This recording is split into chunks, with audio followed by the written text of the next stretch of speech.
अच्छा, तो dear viewers, Sunday का दिन था तो मैंने सोचा कि अपने कमरे की सेटिंग वगैरह जो है वो थोड़ी चेंज कर ली जाए। तो यहाँ पर हांफते कामते जो है मैं और मेरी जो है हेल्पर हैं, उन दोनों ने अपने कमरा, मैंने सोचा कि कमरे की सफाई की जाए। तो फिर वो मैं उसे बताते हुए, इंस्ट्रक्शन देते हुए कि भाई ये चीज़ भी निकालो, ये चीज़ भी कमरे से बाहर जानी चाहिए, अलमारी भी बाहर जाएगी और हर चीज़, यानी कि मैंने ओवरऑल कमरा जो है वो थोड़ा सेटल डाउन करना था। इस वजह से यहाँ पर जो है फिर वो दोपहर तो कहें या शाम, नहीं दोपहर तो नहीं थी, शाम ही हो चुकी थी। फिर मैंने सोचा कि भाई घर वालों को भी तो कुछ बना कर दें। फिर मैंने जो है वो पालक गोश्त बनाया। उसके बाद जो है फिर मैंने सोचा कि अब रोटी भी हाथों हाथ मैं बना लूँ। तो मैंने रोटी के लिए जो है वो तवा चढ़ाया। यहाँ पे कैमरा की सेटिंग करते हुए कि वो बार बार गिरे ही जा रहा था, गिरे ही जा रहा था। तो वेल खैर यहाँ पर फिर मैंने क्या किया कि यहाँ पर मैंने सेटिंग वेटिंग करके रखी, आटा वाटा निकाला, सारी चीज़ें। तो यहाँ पर मैंने तवा भी चढ़ा दिया था। फिर मैंने कहा कि चल भाई मिस, शुरू हो जा।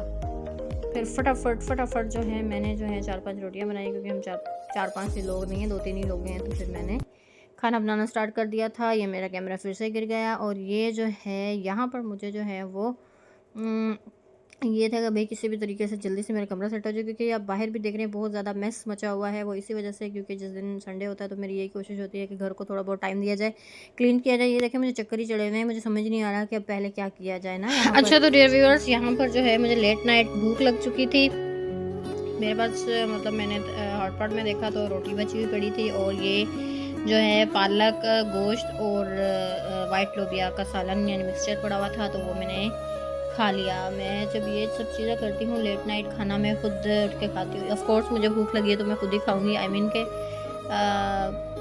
फिर मुझे जो है ना वो वक्त याद आता है कि जब हम स्कूल गोइंग थे, हम स्कूल से वापस आते थे, हमारी माँ जी ने, अम्मी जी ने हमारे लिए जो है वो चूरी बना के रखी हुई होती थी।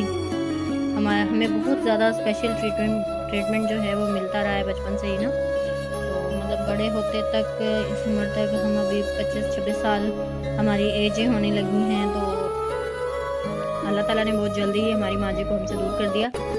और ये सब चीज़ें वो हमारे लिए किया करती थी। लेकिन आज मुझे अचानक भूख लग गई तो मैंने यही सोचा कि जो कुछ पड़ा हुआ है उस पर शुक्र अल्हम्दुलिल्लाह किया जाए, और शुक्र अल्हम्दुलिल्लाह ये बहुत अच्छा है और इसका टेस्ट भी बहुत अच्छा है। तो कहने का मकसद ये है कि भाई माएँ जिनकी सलामत हैं वो अपनी माँओं के होते हुए ही उनके साथ अपने प्यार, अपने लाड, अपने जतन सब कर लें, क्योंकि उनके जाने के बाद आपका जताया हुआ प्यार तो उनको नज़र नहीं आएगा, ना वो जो है वो देखेंगे कि आप उन्हें मिस कर रही हैं या क्या कर रही हैं या जो भी XYZ। वेल माँ तो जो है आपसे दूर भी हो तो आपके साथ ही होती है। माँ की दुआएं जो हैं वो अर्श तक पहुँचती रहती हैं। लेकिन मेरे कहने का मकसद ये है कि जिन जिन की माएँ ज़िंदा हैं, माँ बाप दोनों ज़िंदा हैं, उनको जो अपने प्यार लाड अपनापन जो दिखाना है वो उनकी हयाती में दिखाएं, उनसे बातें करें, उनको टाइम दें, उनको वक्त दें, ना कि उनके जाने के बाद फिर आप जस्ट अफसोस करते रह जाएं कि जैसे हम कि माँ जी हमसे इतना दूर चली गई हैं, इतना दूर चली गई हैं कि हम चाहकर भी उनको।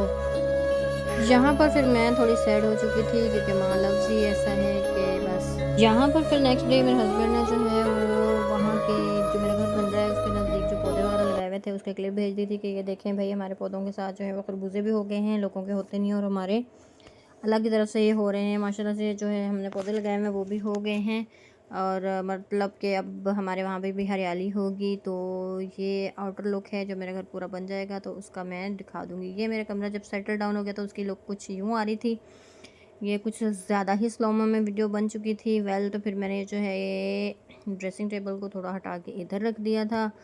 तो वो जो एक सोफ़ा पड़ा हुआ था वो बाहर ऐसे ही जो है ना पड़ा हुआ ख़राब हो रहा था, तो मैंने सोचा कि क्यों ना इसकी सेटिंग कर दी जाए कमरे में ही। तो मैंने जो है वो फिर इसको कमरे में शिफ्ट कर दिया था। यहाँ पर बेड की चादर भी चेंज कर दी थी, और सारी शीटों को भी एक दफ़ा मैंने हेल्पर की मदद से जो है वो कपड़ा वगैरह लगवा दिया था, क्योंकि काफ़ी दिनों से मैंने सफाई नहीं की हुई थी। मैंने सफाई मतलब ये कि भाई सफाई होती है, लेकिन ये जो शीट लगी हुई है ना इसको मैं कभी कभार ही साफ़ करती हूँ, क्योंकि डेली बेस पे इसमें बहुत ज़्यादा टाइम कंज्यूम हो जाता है। तो डेली बेस पे इतनी ज़्यादा ये गंदी भी नहीं होती, तो क्योंकि बंद कमरा है, कोई खुली हवाएं तो है नहीं इसमें। तो ये थी कमरे की फ़ाइनल लुक जो मैं आप लोगों को दिखा रही हूँ, क्योंकि सुबह से बहुत ज़्यादा मैस मचा हुआ था यहाँ पर। तो मेरा कमरा क्लीन हो गया। Thank you for watching. अल्लाह हाफ़िज़।